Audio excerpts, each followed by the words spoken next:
Man faces 7 years in prison for underpaying 43 cents for soda.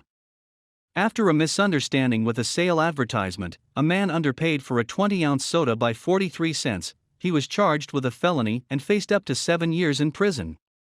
When 38-year-old Joseph Sobolewski stopped at a convenience store in East Central Pennsylvania, he spotted a promotional ad offering 2 bottles of Mountain Dew for $3, according to Penn Live. Only wanting one, Sobolewski grabbed a 20-ounce bottle, left $2 on the counter, and walked out believing he had more than covered the cost of a $1.50 soda. Although every citizen relies on the law for a functional society, almost all agree that there are serious problems with the justice system. Not only are some criminals evading justice altogether, but far worse is it when others are disproportionately punished with exceptionally harsh sentences compared to their alleged crimes. Unfortunately, Sobolewski, who is homeless, apparently didn't consider that the sale only applied to customers purchasing 2 bottles. In fact, a single 20-ounce soda was still $2.29, meaning that he had unintentionally shorted the clerk 29 cents plus tax, leaving him owing 43 cents in total. As such, the store called the police.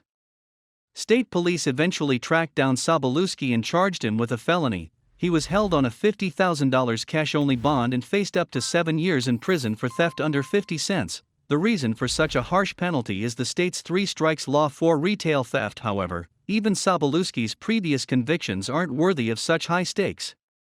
Sobolewski was convicted over a decade ago after driving off without paying for a tank of gasoline. In 2011, he was again arrested for stealing a pair of $39.99 shoes from Kmart. He ended up paying more than $866 in fines and was sentenced to 3 months in jail for a probation violation. He was later arrested for putting craft supplies from Hobby Lobby in his backpack. For me, I would get the deterrent factor if someone's thefts were getting worse or higher in value, said Brandon Flood, director of the state's Board of Parole, but the lack of discretion is what bothers me. It's problematic because it doesn't factor in the amount. The convenience store manager who called the police claims that she followed Sobolewski outside and told him he didn't pay enough. She alleges he responded that he did, and then he drove away. When asked why the store would want to pursue criminal charges for such a minor offense, the manager declined to comment. Pennsylvania State Police spokeswoman Megan Ammerman said troopers cannot decide to not charge someone for a criminal case.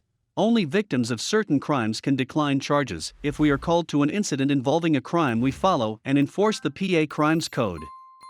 The 3 strikes law is blanket legislation that doesn't take into account the context of the alleged crime. In fact, even if the crimes become lesser in nature, the penalty still increases. ACLU Philadelphia Criminal Justice Policy Counsel Nissa Taylor says that the state should be reserving prison cells for dangerous offenders. The state prisons are bulging, she said. We don't need to be jailing people over this. It's punishment of poverty and substance use disorder.